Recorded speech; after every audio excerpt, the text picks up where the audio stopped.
Hey everybody, welcome to Dispatches. For those who don't know, Dispatches is an adventure motorcycle ride that is aimed at breaking down the stigma surrounding PTSD in the veteran and first responder communities. My name is Mike Terry. I am a 23-year veteran of the Canadian Armed Forces, and I myself am affected by PTSD.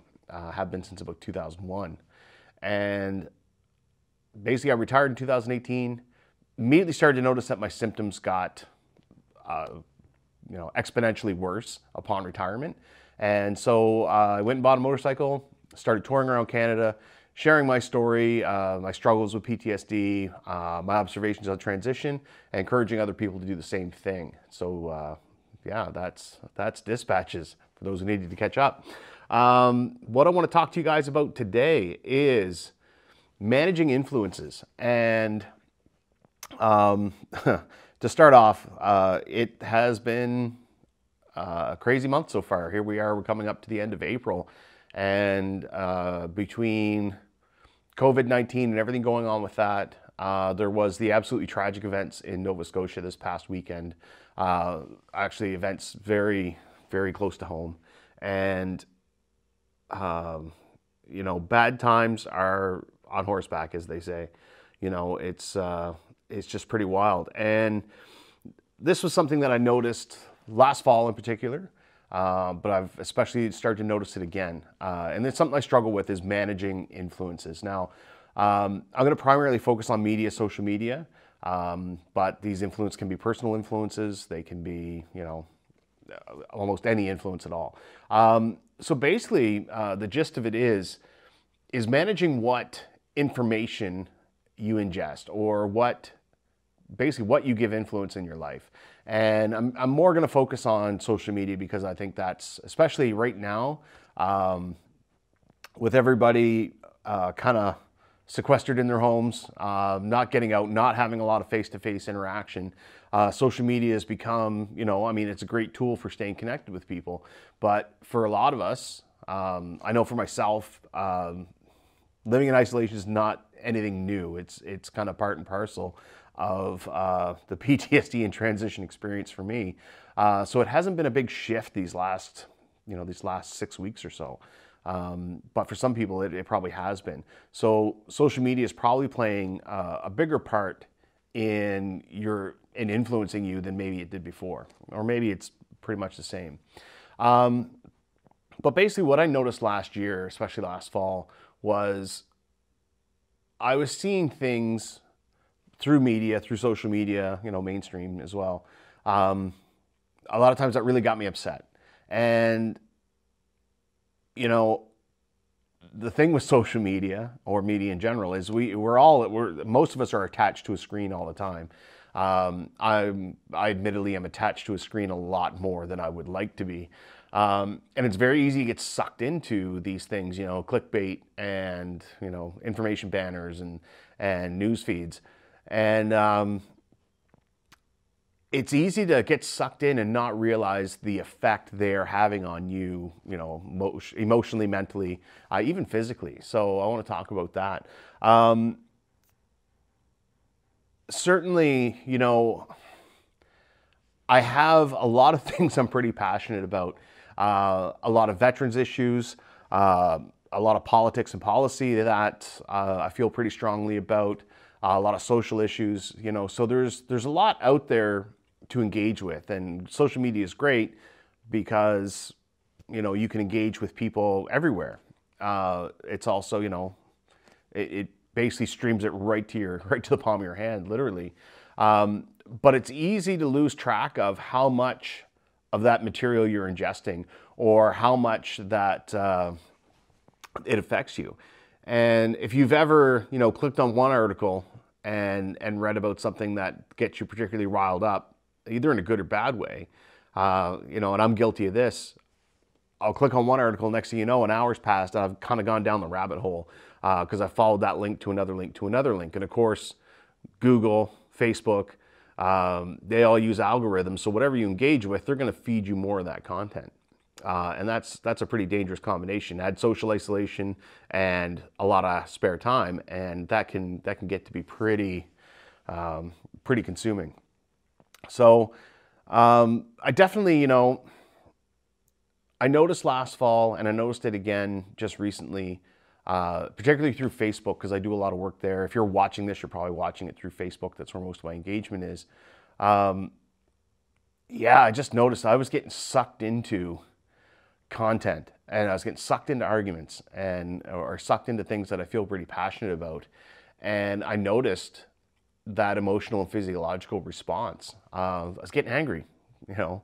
And especially now I talked about, I think last week I talked about functional disconnection and the muting of emotions, and the fact that right now anger is one of those emotions that are readily accessible.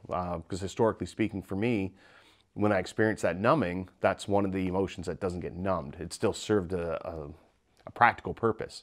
So yeah, I noticed that I'm getting sucked into a lot of content that's getting me really riled up. So I did this last fall, and I did it again recently, is going through my news feed, and some pretty liberal use of the unfollow and snooze button. Really taking the time to look at what I'm seeing and saying, okay, how do I feel about that? Do I want to see any more of that? Do I need that fed to me, or should I just engage with that when I want to engage with that? And that's really kind of what it's about. It's about making the conscious decision of what I'm going to engage with instead of having stuff piped into me. And there's certain media outlets I've shut off, but there's a lot of people I have either unfollowed or snoozed in my social media. And you can sit there and go, oh well, so if you don't like something, you're just going to shut it off. Well, that's not actually it. Most of the people I've snoozed are people who I agree with. 90% of the time, I agree with a lot of the content. It's the fact that, and that's probably the easy way to get sucked into it. Bob's my friend, and he's my friend on Facebook as well, so I follow Bob's feed. Well, Bob feels the same way I do about a lot of issues, and that's what he posts about. Well, then that's going to get piped right into my news feed, and that's what I'm going to engage with. That's what I'm going to ingest. So I'm taking that conscious decision to engage with that information out of the equation. So I snooze Bob or I unfollow Bob. And just because I unfollow somebody, I can always go check up on their timeline. If I actually want to know what's going on in Bob's world, I can toddle on over to Bob's Facebook page and I can check. And that's really what I mean about managing influences.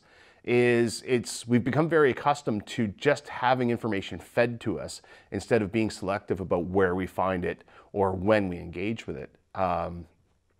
So the other thing too about a lot of these sources that I notice is that there's the whole fake news. There's the fact that people share stuff from months and years ago. And if you don't do your fact check, you can get really upset about something that's not even relevant. And again, that being on automatic and being on receive all the time kind of takes away some of that critical thinking. So it's about bringing some of that back. But the other thing too is when we look at social media, it really has changed the way we do a lot of things. And I think it's really just come to a point here in, certainly in the last 6 or 8 weeks where a lot of people have turned to it even harder, myself included. And, we don't always think about this, but there are, it's not just toxic information and toxic media. There are toxic people in the world. There are people out there who are just miserable and just want the rest of the world to be miserable too. And through the magic of Facebook and smartphones and whatever, we are essentially, their sphere of influence has gotten larger. You are potentially inviting that toxic person into your home at any time at all. So if you're not managing those inputs, and the information, then you might find yourself like me getting caught up in being angry all the time. And I remember I'll go through Facebook and next thing you know, I'm angry. And it's why? Well, because my Facebook feed's populated with a lot of issues that I may agree with the poster, I may agree with the article, but it's an issue that I get upset about or get impassioned about, and I'm allowing that to happen of its own accord instead of being, consciously engaged. I will mention another form of of input, and that's just in terms of media, more to the entertainment side of it. And I will admit to a guilty pleasure. I tend to watch Moto Madness, and for those of you who don't know, Moto Madness is the YouTube channel, and basically it just features clips from motorcycle riders of close calls and shitty car drivers. And it can be pretty wildly entertaining. It's brain candy, I'll admit. It's you know, it's not necessarily the highest form of entertainment. But sometimes I like to watch, especially when I can't ride. It's cool to check out the videos.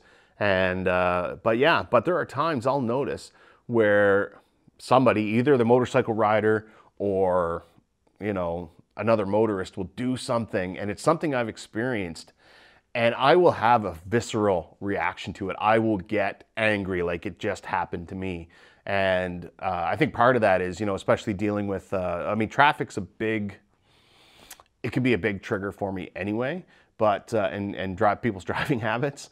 But, you know, I think when you look at that through that motorcyclist lens, you get these close calls and these things that happen a lot, and you get some really bad, inconsiderate drivers who put you in a fair bit of peril, and then they drive off and there's no closure to that. You know, that's maybe one of the most difficult things to deal with, the fact that you don't get a chance to have that interaction with them. And a lot of these videos are, you know, motorcyclists confronting motorists and everything else. And some of it, I mean, and the motorcyclist is not always right, not by a stretch. But yeah, I'll watch those sometimes, and I have to be careful because I will start having a reaction like that person just pulled out right in front of me on the bike, and because, you know, it's a very familiar feeling. So I have to be aware of that before I engage with that content as well. So I'll add that to you. You know, music you engage with, the movies, TV shows you watch, you know, online content, social media content, it all influences us emotionally, mentally, sometimes physically. And I myself have caught myself in the trap of I'm not consciously choosing what I engage with, and it can have a very detrimental effect. And when you take out a lot of other social interactions that we would otherwise have at this particular time, and social media starts to fill a lot of that gap, those reactions I've noticed, have started to get a little more pronounced. So I just wanted to talk about that today. I know I kind of rambled on. I don't always use a script. Actually, I never use a script, I'm sure you can tell. But yeah, that is what I wanted to share with you guys this week. In terms of ride info, right now, still in the planning phases, still planning on departing the 1st of June from Oromocto, New Brunswick. 15th of May will be the deciding factor. If there are still travel restrictions in place for the 15th of May, it's pretty much going to be a wash. So stay tuned for that. I'm keeping on top of all that. The regional rides are still a go. Bomb the Bruce, Blue Mountain Bomber, happening in the middle of July and the middle of September, respectively.